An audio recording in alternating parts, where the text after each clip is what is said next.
Hello everyone. So ngayong araw po, may lakad po ang office namin. So kailangan po naming lumabas. Nandito po kami sa La Union Convention Center. At naisip ko, anong mga dadalhin mo kapag lalabas kayo ng office? Kunwari may outing, ganun.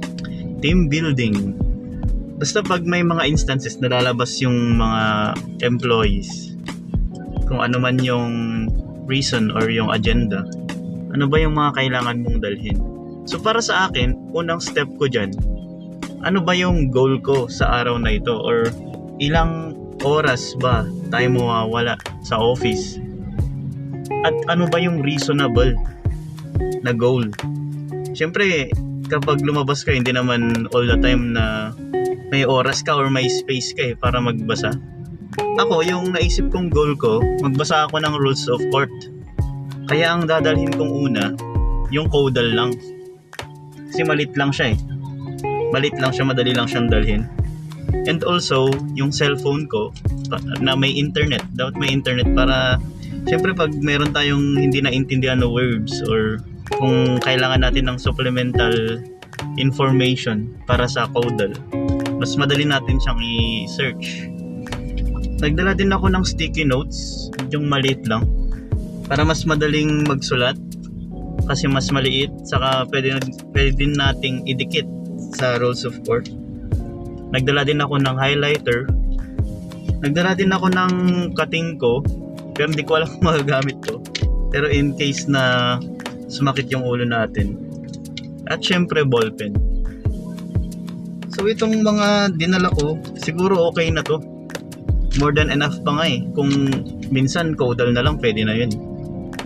Kung hindi ka naman mag-highlight, hindi ka mag-notes, talagang kung plain di babasahin mo lang or kung alam mo na, for review na lang, caudal enough na.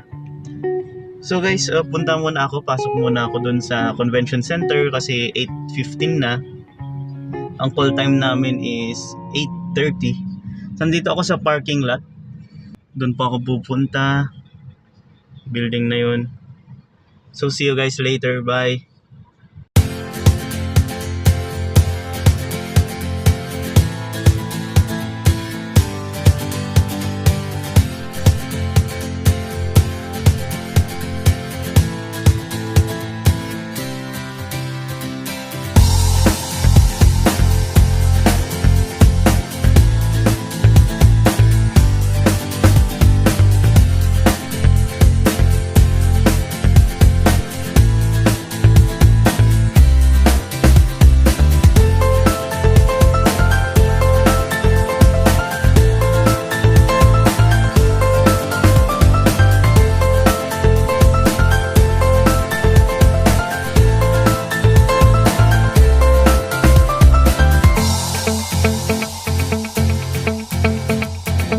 So update lang po pala kanina.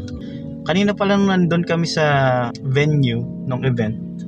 Wala talagang mapestuhan kaya pumunta na lang ako dun sa may isang corner kung saan wala masyadong tao. Dinapag ko na lang dun yung mga gamit ko. Tapos nagbasa na lang ako dun. Pero siguro around baka 10 minutes lang ata or 15 minutes lang yung parang nagugol ko sa pag-aaral kasi syempre andun kayo para for a certain thing.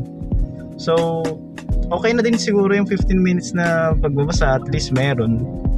And kanina po pala, ang daming pagkain, puro libre lahat yun. Kaya in-enjoy ko na din.